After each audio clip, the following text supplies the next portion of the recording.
Bismillahirrahmanirrahim. Assalamualaikum warahmatullahi wabarakatuh. Hari ini kita akan melanjutkan bab selanjutnya, yaitu bab akresi pada manusia. Yang kemarin kita sudah bahas sistem pernapasan pada manusia. Sekarang kita lanjut ke bab selanjutnya, yaitu sistem akresi pada manusia. Oke.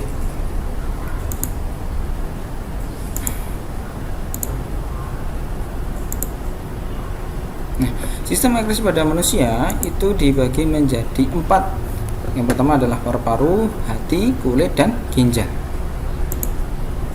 Nah, ini adalah diagram sistem akresi pada manusia, atau urutan atau mekanisme juga mekanismenya.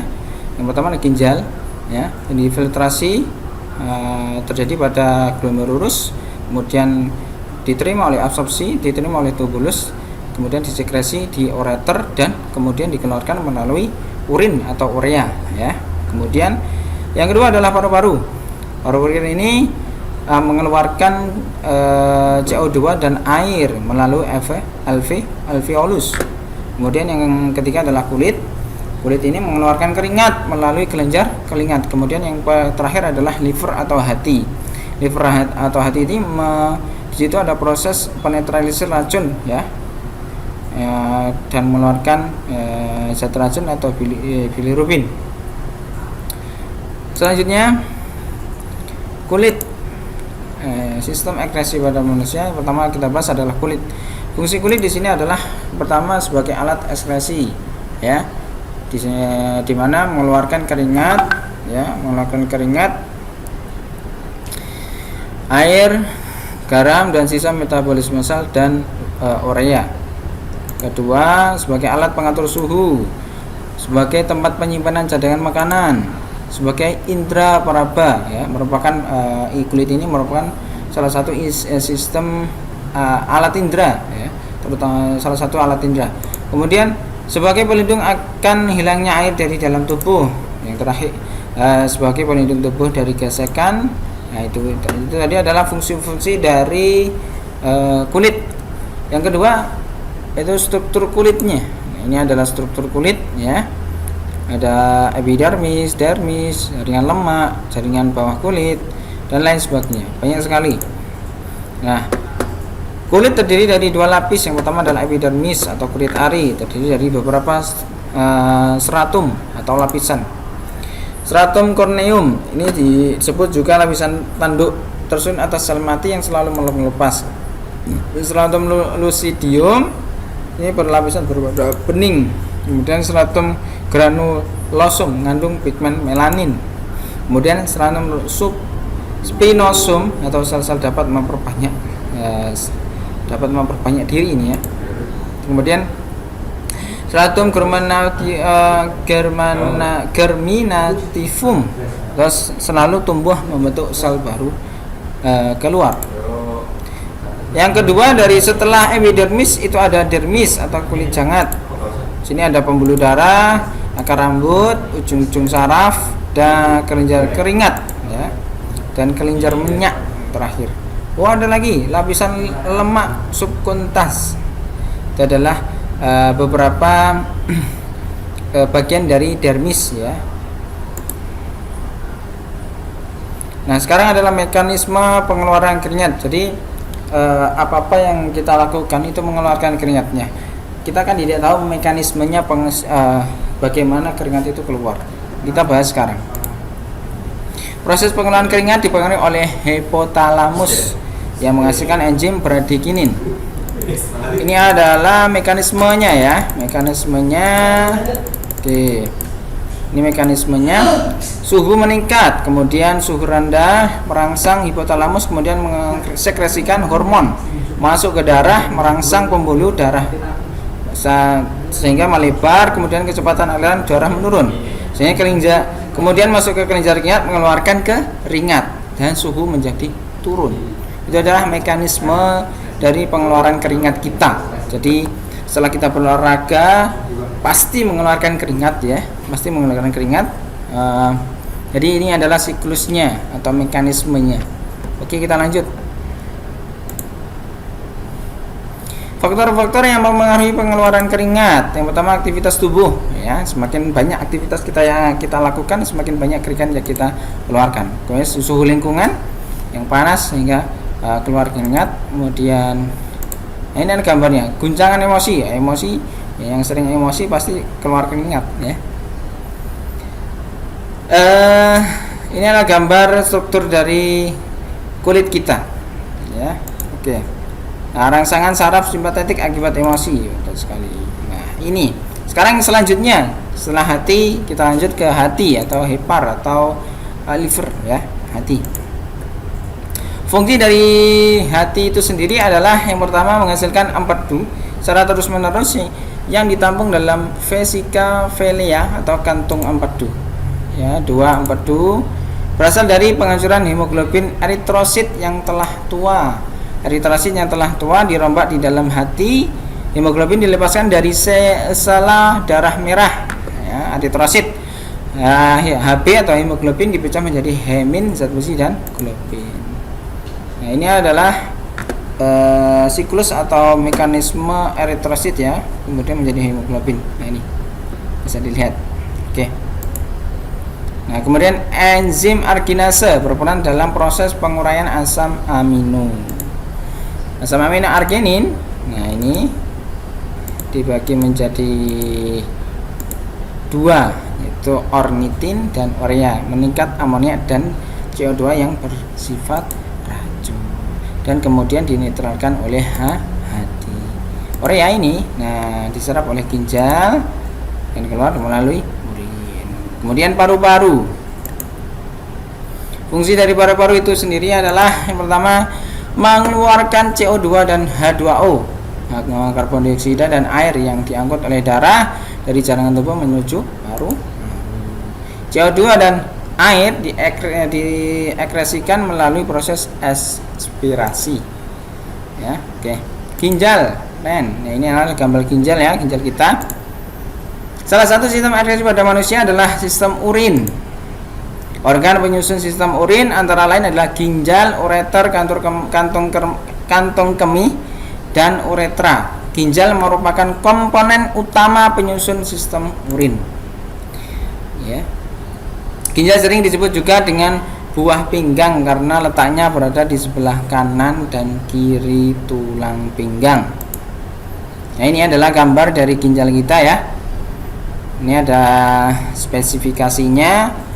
Ada vena bawah, kelenjar anak ginjal, kemudian ya ginjal kita itu terdiri dari dua ginjal ya. Kita bisa hidup dengan satu ginjal, tapi sistem kekebalan kita semakin menurun. Ya. Oke, kita lanjutkan. Nah, fungsi ginjal ya, fungsi ginjal mengeluarkan sisa metabolisme yang mengandung nitrogen, urea atau asam urat. Waduh, ini asam urat ya, dari tubuh ya. Mengeluarkan bakteri, obat-obatan dan zat warna. Mengatur keseimbangan air dan garam di dalam darah. Mengatur tekanan darah dalam arteri dengan mengeluarkan kelebihan asam basa serta membuang kelebihan makanan yang seperti gula dan vitamin. Itu fungsi dari ginjal. Struktur ginjal sendiri bagian utama adalah pertama korteks modula pelvis renalis. Nah, ini korteks dan modula itu terdapat 1 juta nefron.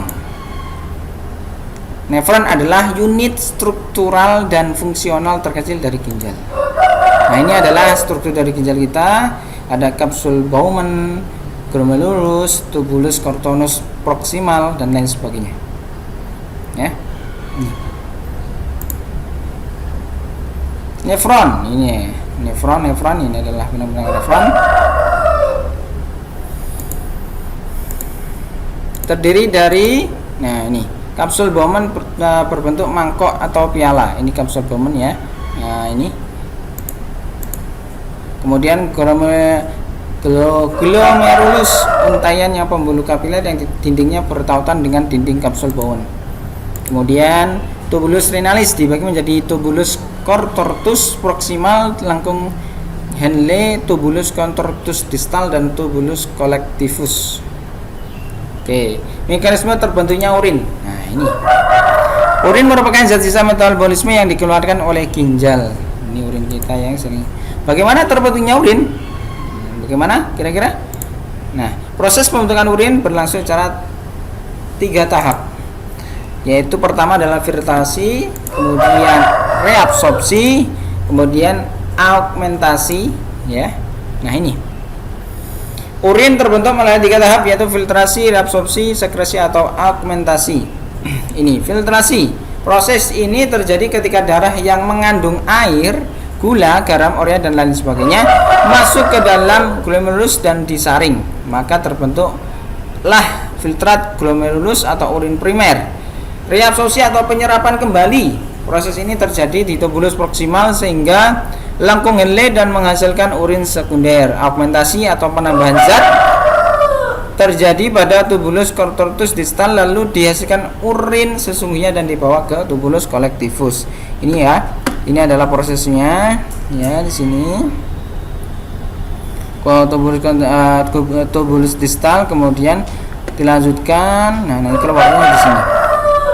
Ya, itu adalah siklus atau mekanisme urin, pembentukan urin.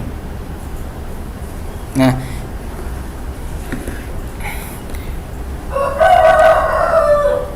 kelainan dan penyakit pada sistem ekskresi pada manusia. Ya, kelainan dan penyakit pada kulit. Ini ada eksim, penyakit kulit yang ditandai dengan kulit mengering, kemerahan dan gatal bersisik. Ini sering kita alami ya. Jerawat, ya, merupakan gangguan kronis pada kelenjar keringat. Ini yang sering dialami kita juga, terutama perempuan.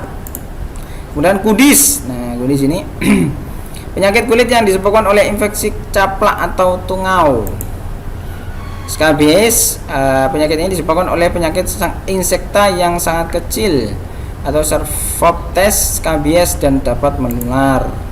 Biang keringat terjadi karena kelenjar keringat tersumbat oleh sel-sel kulit mati yang tidak dapat terbuang secara sempurna. Ini biasanya terjadi pada anak kecil ya. Tidak menutup kemungkinan orang dewasa juga bakal terkena juga. Nah, itu adalah tadi itu kelainan dan penyakit pada kulitnya. Sekarang kita kelainan pada hati ya. Penyakit kuning disebabkan karena tersumbatnya saluran empedu di hati. Ini tadi biasanya itu terjadi juga pada anak kecil. Kemudian batu empedu disebabkan karena adanya pengendapan kolesterol pada saluran empedu dan dapat mengakibatkan penyumbatan pada saluran empedu. Cirrhosis hati disebabkan karena penyakit jaringan ikat pada hati, dapat juga dikarenakan virus hepatitis B ya dan C yang berkelanjutan. Kanker hati disebabkan berkembangnya sel-sel kanker pada jaringan hati. Itu dari fungsi dari kelainan hati. Nah, sekarang kita masuk ke kelainan dan penyakit pada ginjal. Batu ginjal terbentuk kristal pada urin karena pengendapan garam kalsium pada rongga ginjal, saluran ginjal dan kandung kemih. Dari ini kalau bisa dibilang karena itu juga keseringan minum seperti marimas dan lain sebagainya. Albuminuria, artinya albumin dan protein lain dalam urin. Kemudian nefritis, kerusakan pada glomerulus akibat infeksi kuman. Poliuria, urin yang dikeluarkan oleh tubuh amat banyak dan encer. Oliguria, urin yang dihasilkan sangat sedikit karena kerusakan ginjal secara total. Hematuria, kondisi di mana urin mengandung sel-sel darah merah, hal ini disebabkan karena iritasi atau radang pada sel-sel ginjal. Ya, terima kasih, itu penjelasan dari Ustadz. Apabila kurang lebihnya Ustadz mohon maaf. Kita baca doa kafaratul majelis. Subhanaka wa bihamdik, asyhadu an la ilaha illa anta, astaghfiruka wa atubu ilaik. Assalamualaikum warahmatullahi wabarakatuh.